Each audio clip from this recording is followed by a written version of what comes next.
All right, what is going on? Can y'all hear me?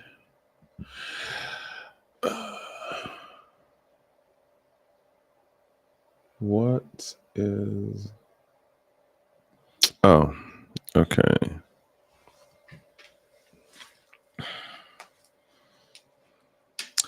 Yeah, the morning is what it is right now, y'all. I am here.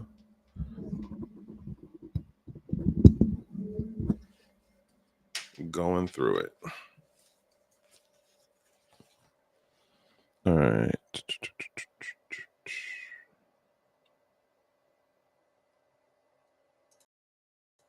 That's not it. 1, 2. 1, 2. Nope, it's not doing what I needed to do. 1, 2. Can you hear me?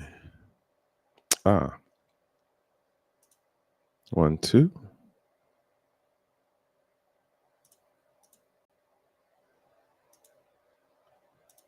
All right. Well, according to this screen over here, things should be going right now. I wish somebody was in here so they could tell me if my mic is up.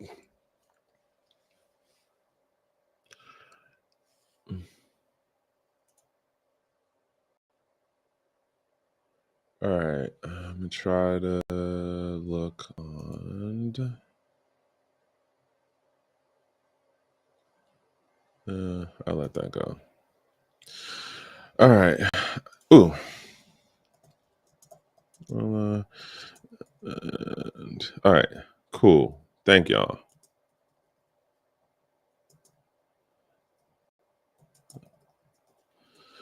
All right. I guess it's something on my end, but nonetheless. Hola, buenos dias, buenos noches, buenos tardes, depending on what time of day you see this. My name is Trekkw2ks, and welcome to another episode of Week in Crypto, brought to you here on the Gem of Crypto Network. If you don't know, again, I'm Trekkw2ks. The basic idea of what I do is cover crypto-related news stories that happen over the weekend, which is a Friday to Sunday, pop it out Monday morning. Usually, it ends up being a pre-record that I do late Sunday night and pop out 08 Monday morning. And so life has been lifing over here for me.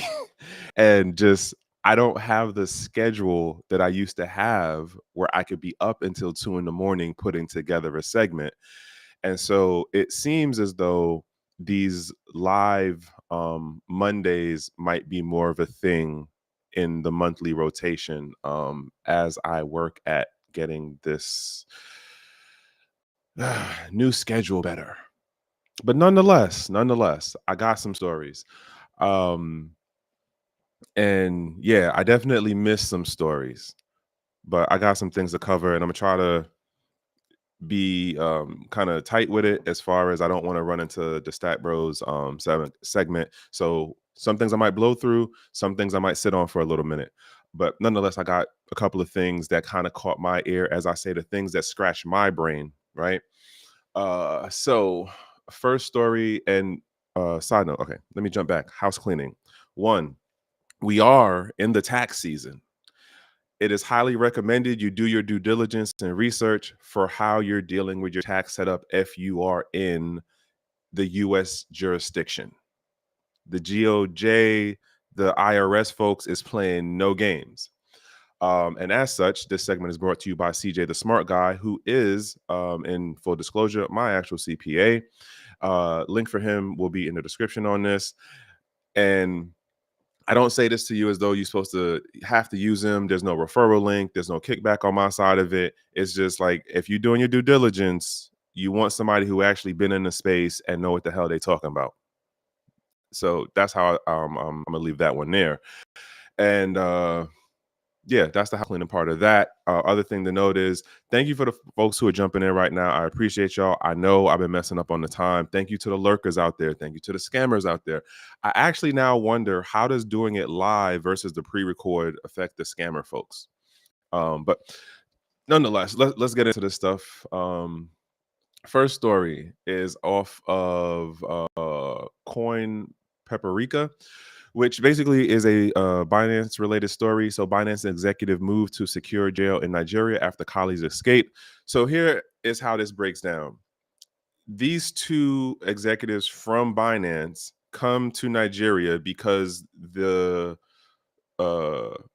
their version of the like financial subcommittee for their regulatory body was like, hey, you guys were doing unregistered securities and illegal activities. Somebody needs to show up and like start making things right. And so they show up. The conversations don't go too well. They get put on house arrest. One dude, he does what he does to make sure he's out of the jurisdiction.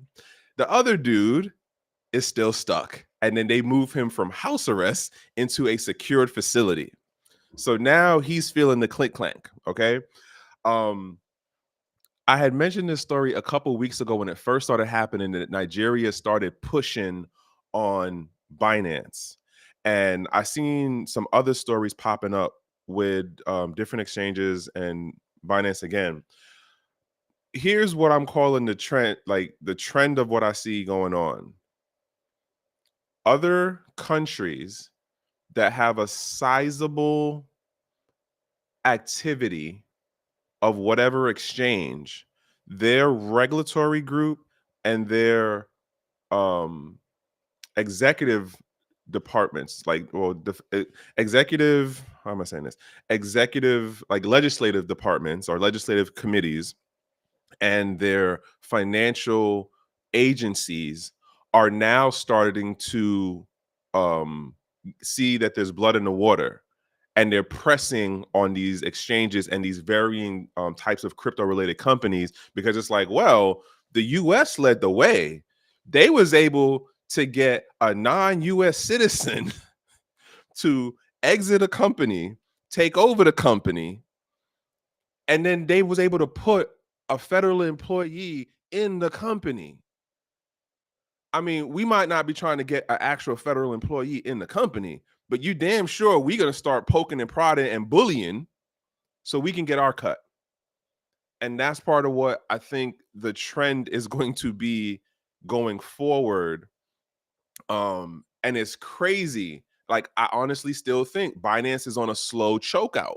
And I honestly still do think Binance is being used by the US in a proxy situation to mess with X amount of the Asian and European market, Asian market in particular within the crypto space, especially because of how pro US and pro IBS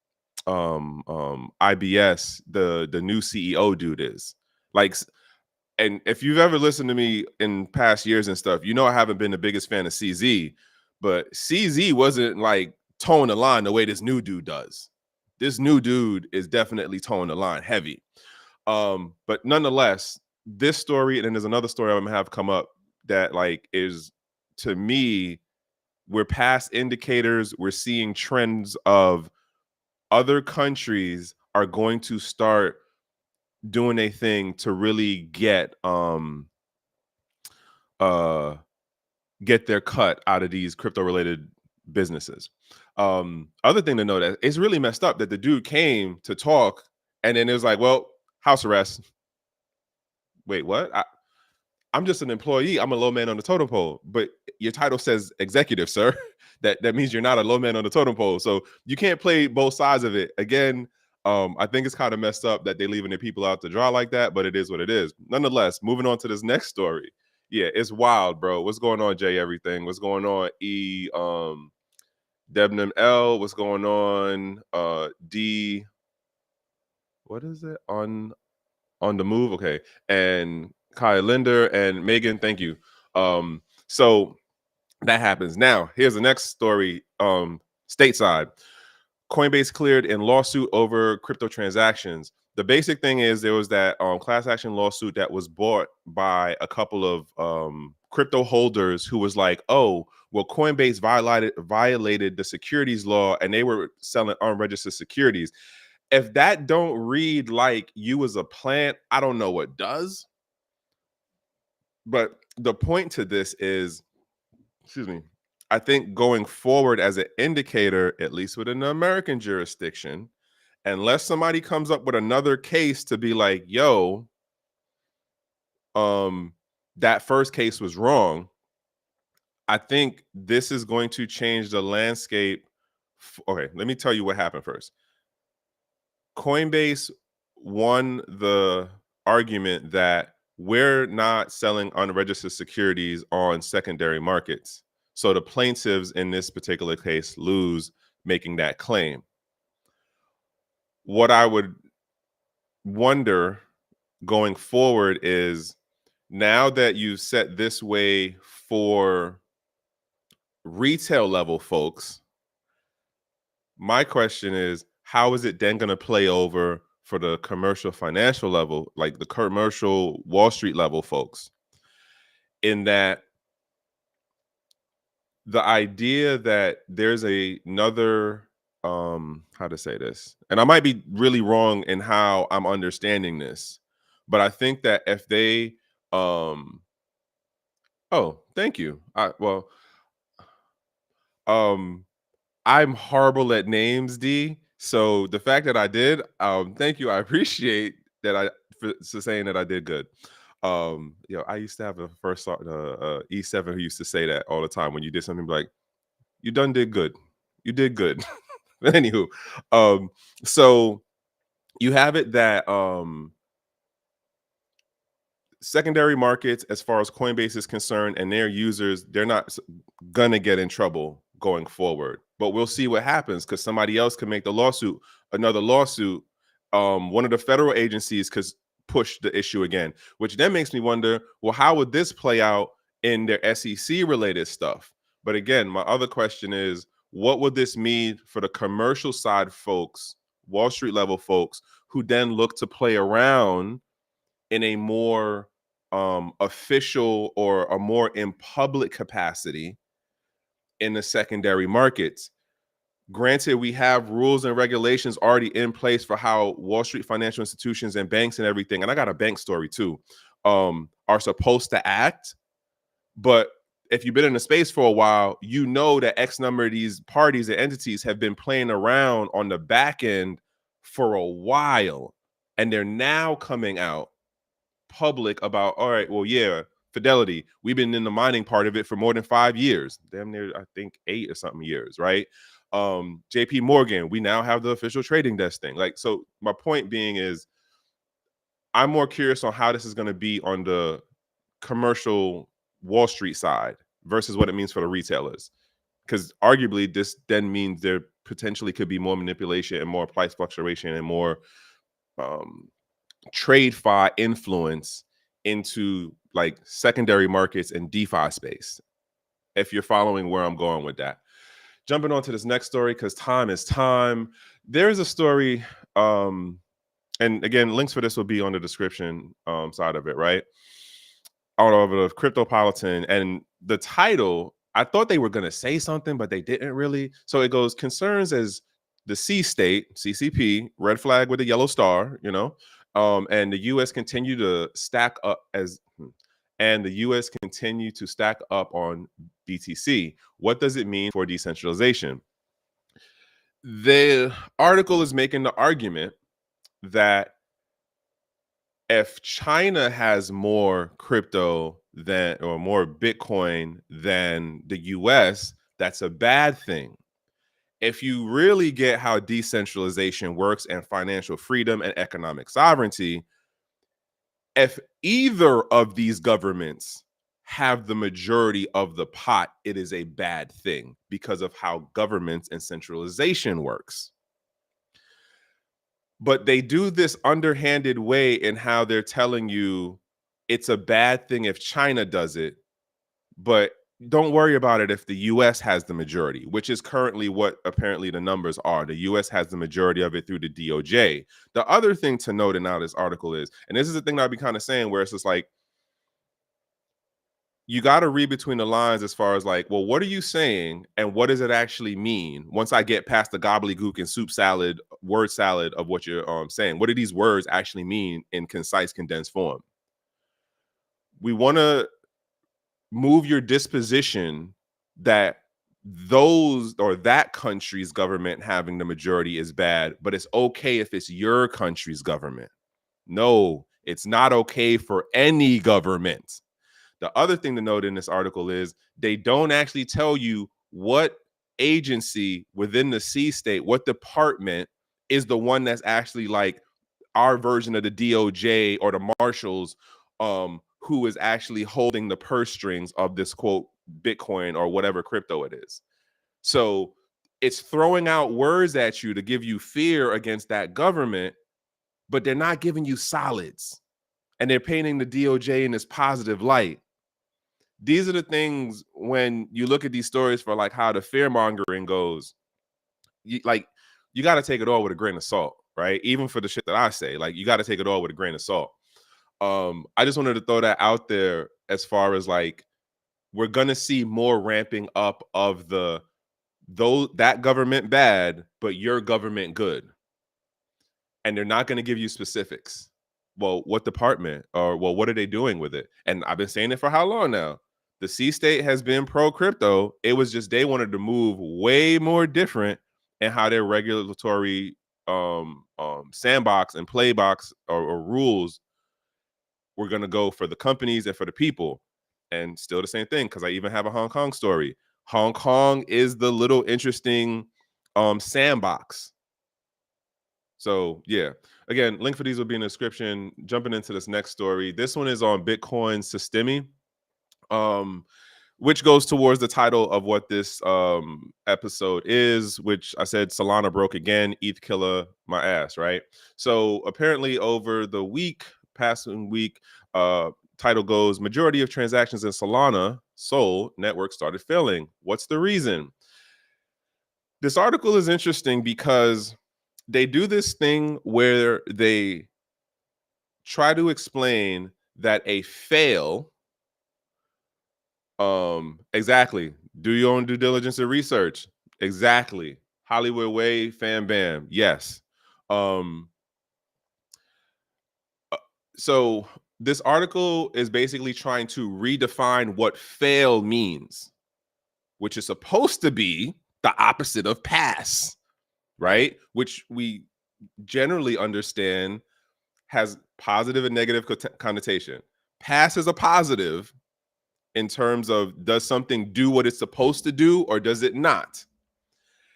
And then they're saying, well, the way Solana works is it doesn't have mempools. It's supposed to be that the transaction goes directly to the other side and then it gets processed. If it doesn't get processed, you know instantly that it didn't process.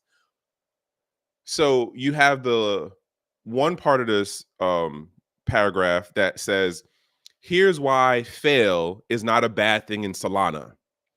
Then you have this other part that says, hey, even though the transaction itself did not go through and was processed from like party A to party B or wallet A to wallet B, the transaction fee is still taken.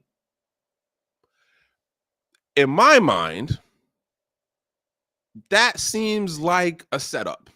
In my mind, that seems like a wait. So I came to you to do something. I can't do it, but you still gonna charge me? Which is on par with what ETH does, right? Like a transaction fails, guess what? You still paid that transaction fee, even though you can manipulate like the what is it? The amount, the rate for how fast or slow it goes, whatever. But the way that they're trying to do this and make it seem like it wasn't a bad thing, that the network was basically being overwhelmed and backlogged. And what it boils down to this is they implemented a new upgrade called Quick, and it's the Agave Validator. The bottom line was the slippage was too much. So transactions weren't being complete because the price difference between the different markets was too much. In my mind, again, I'm not a Solana coder. I'm not an ETH coder. I'm not a coder in any functional way. But in my mind, that would indicate to me that you probably have a sizable portion of the market using bots in how they're trading. And the software that they're trying to, the implementation that they're trying to do is not able to deal with how fast the bots are moving. Because you got the exchange using the bots, plus you have the end users trying to do their bots on the decentralized or the DeFi related exchanges. And then you have the traditional like CeFi, Solana stuff, right? So if you have more people who are moving, or more, how to say this, there's more activity on a automated setup that is moving faster than the software that you are trying to use to stabilize how these transactions are happening and pay enough attention to the price fluctuation. Guess what? You're going to get overwhelmed. This is part of one of the reasons why you have mempools on things like proof of work within Bitcoin.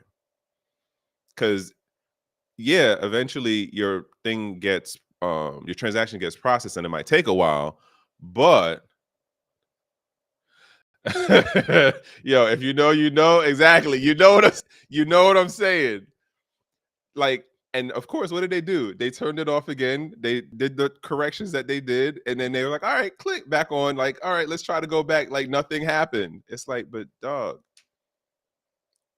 what you're not addressing is people are using bots to game the DeFi exchanges in your ecosystem. That's why the slippage issue is there. That's it. But that's not what we're going to talk about in this article, though. I'm just saying, I'm not the smartest dude in the shop, but that's what that's an indicator of. But you're not calling it that. But anywho, jumping over to this next story over on Cointelegraph, and it is U.S. Consumer Agency flags risk in virtual crypto economics. Economy. Sorry. So basically, the United States Consumer Financial Protection Bureau, CFPB, basically is like, hey, we noticed that people are going from these really crypto blockchain focused virtual worlds, right? Metaverses, and they're taking the currency in those worlds, and then they're moving them over into the quote real world by exchanging it for fiat. And the issue there is that there's more scammers. Really, the issue is there's more opportunity for nefarious activity. But arguably, let me jump back to what my thought process was on this. My thought process is, as I've said months ago, like most of last year when Biden's executive order thing got dropped, you're going to have the different agencies and departments at the various levels of federal, state, county, and city start going, hey, this crypto thing, we got something to say about it. And 8 times out of 10, somebody owes us some money. 8 times out of 10, somebody owes us some money. Especially if we know that we can get it out of you through like legal means, and the government side having unlimited legal pockets for the legal process. 10 times out of 10, somebody owes us some money. If you got more than like 3 million, 8 times out of 10, you might not owe us a lot of money, but we're going to get some coins. Case in point, CZ. So here you have it that this agency, or this bureau, they have a rule, and it's crazy the way that they wrote this. They wrote it at the bottom. They tell you all of this other stuff about scammers and how, the government head department person sees that there's a shift and things happen. It's like, yo, but where you been? Like, I got it. Y'all didn't take the virtual stuff that seriously until you realize that you could actually start like elbowing people and be like, yo, pay up. As King said, I want my taste. This is what's going on. It's going to eventually get to this point. But let me get to this paragraph about how it says the CFPB has shifted its focus towards cryptocurrencies, introducing a proposed rule titled Defining Larger Participants on a Market for General Use Digital Consumer Payment Application. The rule grants the agency oversight over larger non-bank firms providing digital wallets and payment application services. I know I didn't vote for this. I know I didn't complain about Metaverses. I wasn't saying Decentraland is a bad place. I didn't say I was getting scammed, but yet somehow this bureau took it upon themselves to come up with a rule that no one outside, as far as I know, had input on, to be like, well, why do you get to say something about this? Why do you have governance of any type over it? Well, can I at least input as an actual user to be like, well, here's the relevant part? No, they just proposed this thing and it's saying like, well, we get to claim domain that if you make over this amount of money, or we see that there's this level of transactional activity, you need to operate like a bank. You need to follow the rules that traditional banking institutions operate as. Think about that. A gaming platform has to operate like a bank. What? And that's basically what they're saying.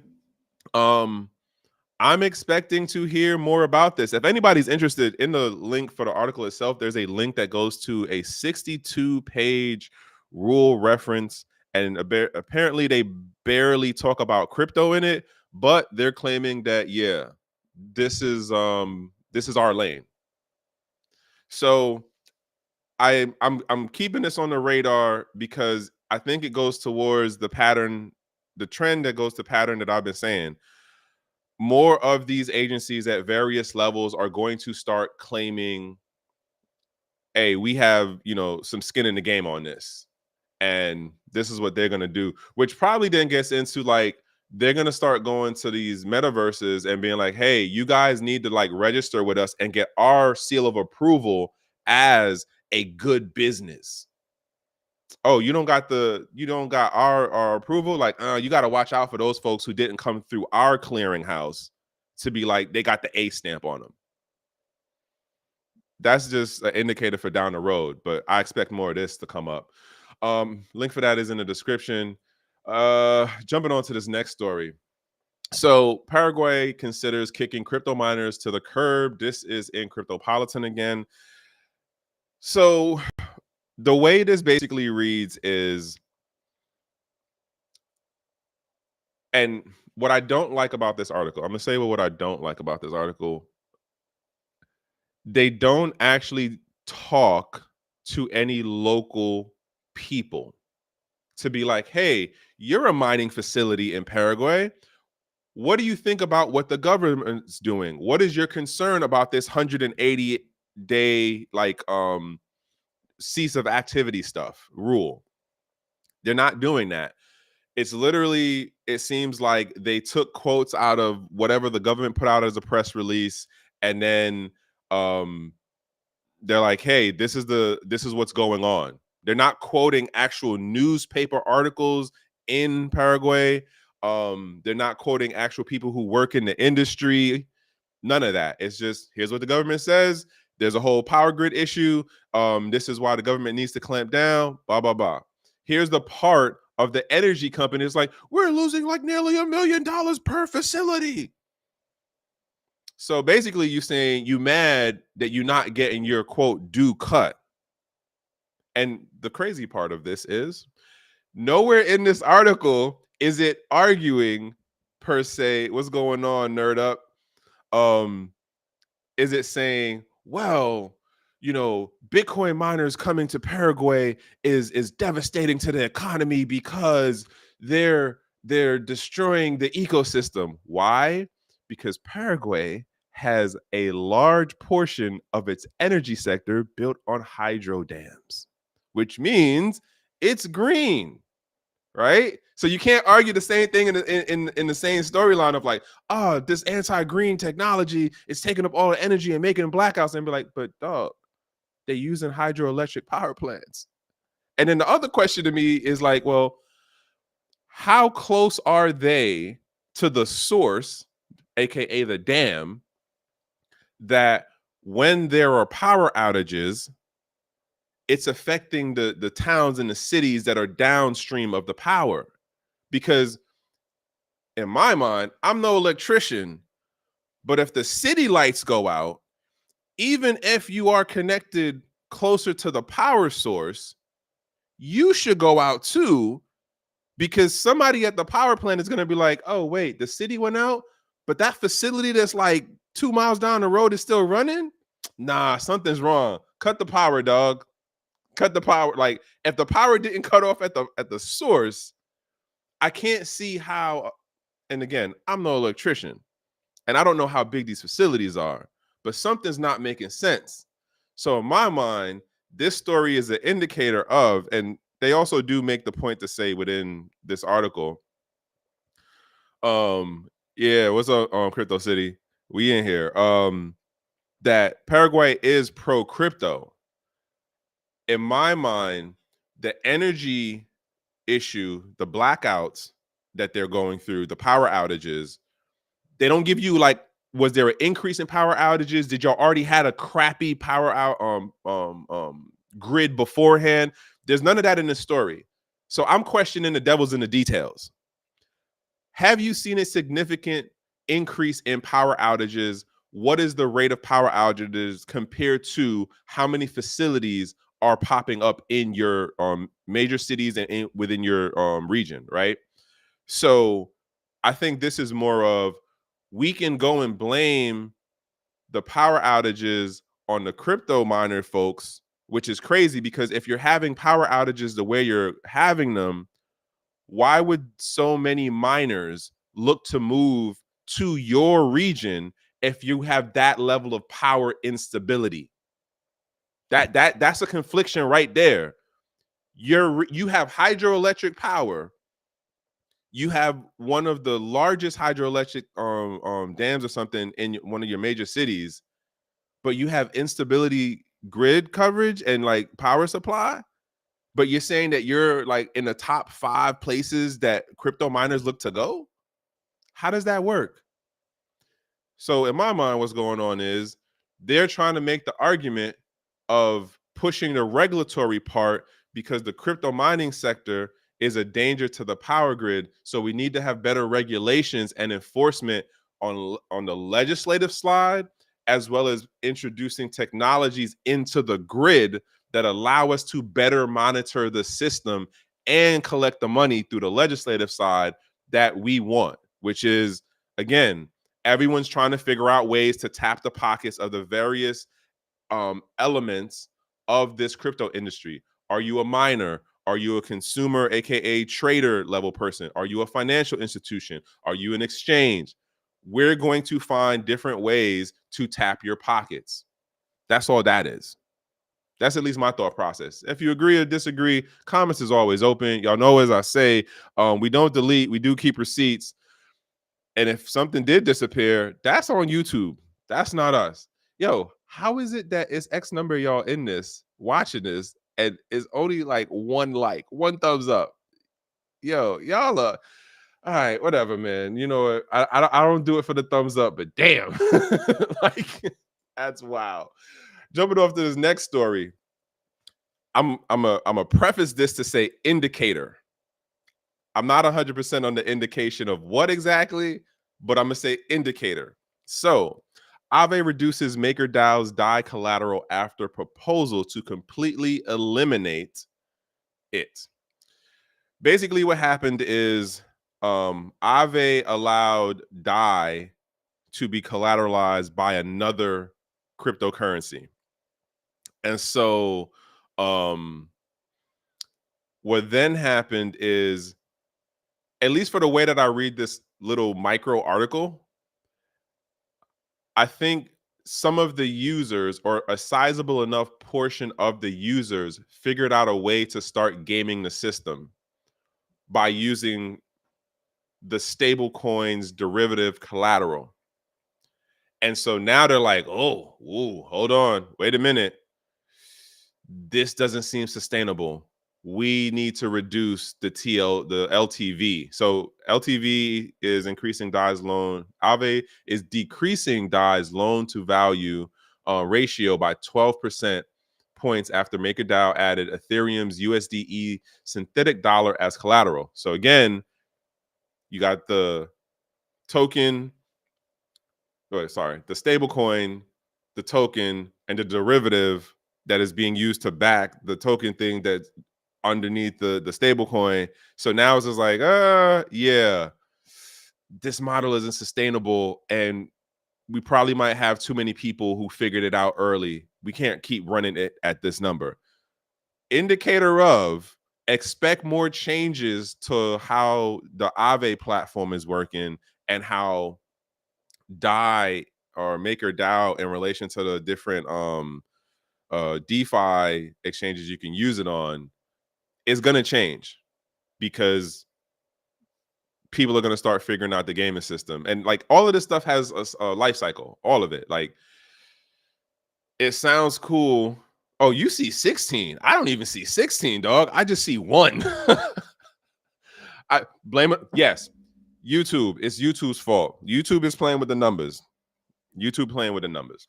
So, yeah, for folks who are playing in the Aave pool, for folks who are messing out, with MakerDAO and DAI and stuff, like, y'all need, like, make sure you're on your P and Qs. Like, y'all know I don't do price talk because I don't even know what's what. I don't even know what Bitcoin is at right now, y'all. I'm dead ass. I don't even know what Bitcoin is at right now.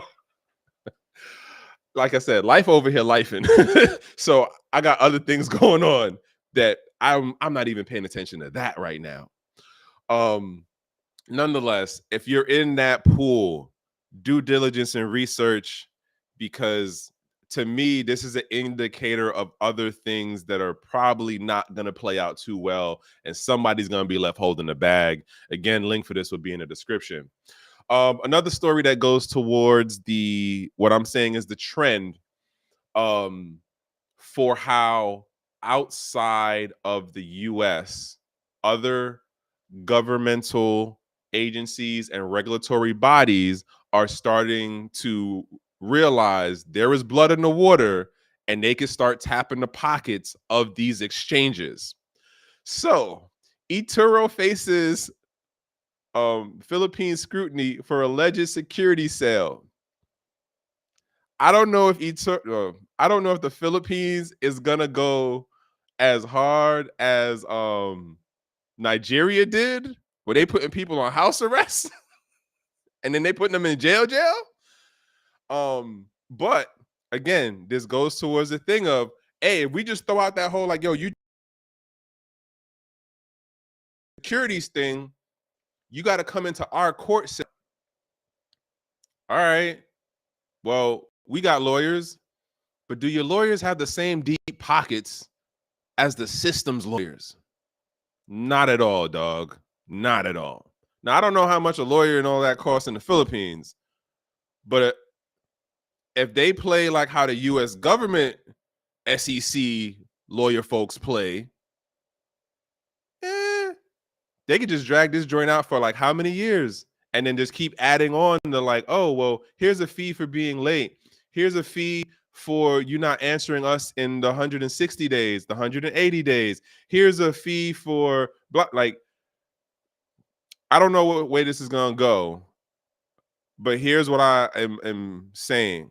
The trend is other governments and regulatory bodies or agencies are going to start ramping up how they start checking these crypto-related businesses, whether they're local to their country, and definitely if they international. 100% if they international. They're going to start checking their pockets. It ain't even no real reason to read like more than that going on in the story. So next joint, this one, oh no, you did that. Damn. Sorry, click the thing. All right, so title on this one. This is in Cryptopolitan. ZA Bank or ZA Bank launches banking services for stablecoins. I read this article and I was just like, wait, what? Hold on. Let me go through the highlights on this, right? So the TLDR, Hong Kong-based ZA Bank has announced that it will provide banking services for stablecoin issuers to boost Web3 adoption. Impact on Web3 ecosystem in Hong Kong. Remember what I said about Hong Kong? Hong Kong is the sandbox for the C state. They're mixing in stablecoins, precious metals, traditional fiat, the CBDCs. It was something else that I can't remember. And my thing was, what are going to be the gray markets and the black markets that come out of, all right, let's put all of this stuff in, this sandbox. Let's let the Westerners come in. Let's see what they do with our native, quote, local people and the different business models. Here's the example of, all right, let's see what we can do if we have a bank do stablecoin services, because now the businesses are going to look to only operate with stablecoins and be like, all right, cool, we can run through y'all now. Hey, what's going on Bitcoin Shango? So the basic idea is, let me read the paragraph. In a bid to boost local Web3 applications, Hong Kong-based ZA Bank announced that it will offer banking services to issuers of stablecoins. According to its official announcement, the online banking platform said it will open up security for fiat services, which issuers can leverage to back their digital assets. So basically, it's like, hey, we're going to hold the reserves for whatever stablecoin you have.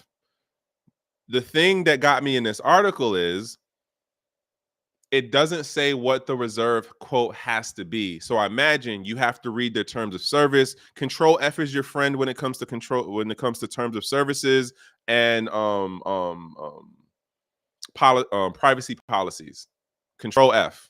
Search all the words you want to, try to figure out where it is in the document. So here you have it that a non-digital thing is going to be backed in reserve in a bank by another non oh man. I guess I said the wrong word, y'all. I guess I said the wrong word because now it's acting up on me. Well, I'm gonna still say this part through, but the idea is, oh, you for real? So on my side, I'm seeing that the YouTube feed got cut and it's buffering. Hopefully, y'all are still hearing me on the audio side of it. I'm gonna push through on this. Hopefully. Somebody hit me with a 1 or something if the audio was still playing through, please. So basically, they're offering traditional banking services by holding your reserve. My thing is, what is the actual reserve? Are we saying it's actual physical fiat? Are we saying it's precious metal? Appreciate y'all. Thank you. They don't say that in this article. So this gets into, and then who has the ability to participate in this? Is it only folks that are local too? And y'all going KYC on this, 100% KYC. It doesn't mention that in this article neither. So is it only people local in Hong Kong? Is it people who are outside of Hong Kong, as far as in the mainland of the sea state? Is it folks who are in Europe, folks who are in the States, right? It doesn't get into that, but the point being is this this banking institution that is really a online bank, it's like Chime and all of that. It's like, yeah, we'll be the reserve for your stablecoin. What? Hold on. The stablecoin is supposed to sit well enough by itself. Where am I going with this? In my mind, the indicator is that this trend is being set for Hong Kong as the experimental box, and it's so far seemingly working, where they're allowing these startups, these newer age businesses to come up with various financial experimentations, and the money and the attention is there. We're going to go through the same thing in that sandbox that we went through in the bigger crypto space, as far as everyone's going to come in with their idea, and 5 years down the road, we're going to then have the culling of the how many of the businesses that started off here in 2024, 2025, how many of y'all are going to be down the road in 5 years as a more stable business. Yes, there's the whole thing about first player, first move, first mover thing activity. But at the same time, it's just like, how am I saying this? Are you going to, even if you have first mover activity, will you be in good enough favor or standing, or are you going to be able to sell enough people on your idea and maintain it? Because y'all are all kind of starting at the gate, relatively speaking. And again, if you've been paying attention to any of the stories that I've been covering out of Hong Kong, like, they're moving rapid. Like, it's a new thing every month or so. The companies that are being registered out there, it's a couple, like, what, dozen companies a day on who's trying to be like, oh, we're going to be the one. So the explosion of the number of entities is going to scale really fast. The culling is going to be even faster for how many end up not making it after 1 year, after 2 year, after 3 year. How many get it acquired for the intellectual capital, or like whatever network thing they had. Like, but this is going to be interesting to watch, and also to see like the failures of it. Like, if they get hacked, that's going to be interesting too. Next joint, this one is for an Ethereum, and it's going to be like the last one besides, what was the other story? I really need to get this one. So basically, this is a proposal to deeply change Ethereum structure, gathers backlash. What's the truth? So basically, someone proposed the whole thing of changing how the new users who look to be stakers in the Ethereum platform will get a lower, what do they call it? Reduce the incentive for the newer stakers. When you start playing with all of these different like tokenomic things and economics in order to keep the capital in the network, eventually there comes a part where no matter how much rigging you do on the parameters to bring it in, eventually that method, that solution comes to a fault or a breaking point. And I think that's what's going on with Ethereum's staking model. The idea that, all right, we had all of these older stakers, and the new folks after this point, you guys are going to have a different incentive thing where it's lowered. So arguably, there's going to be something that comes up about the older accounts, the older stakers, and they're, in my mind, indicator of there's something bigger wrong with the staking model and the verification thing, the consensus mechanism that Ethereum is using, if this is what they just now did. So at some point there will be more changes. Now, it doesn't get into the whole thing, or at least I didn't read enough of it to be like, oh, this is a definite guarantee. They proposed it. The community is like, hey, what the hell are you doing? This is stupid. You're gonna screw you're gonna screw the adoption going forward, and it's only gonna be the older folks who will have a better incentive to stay in, because their stuff is going to be worth more than the newer folks. And the newer people who would look at it would be like, well, I don't want to mess with that because that's not the same amount as blah, blah, blah. And this is the whole, growing pains part of the technology, right? But at the same time, there's this whole other thing about human nature, greed, protection of vested interest, and it makes me wonder the direction that Ethereum will actually make it to.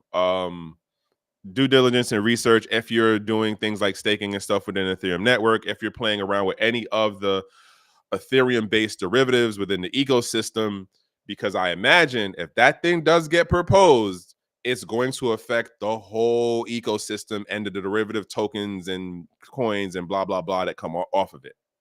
Just my thought process. I could be wrong.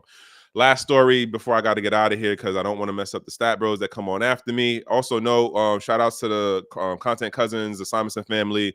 Shout out to King and Zay, of course. Shout outs to the rest of the folks like Black Ruin them. I know I don't do price talk. If this is your first time catching my segment, we got other folks who do all of that. I'm just not that guy, and I'm okay with that.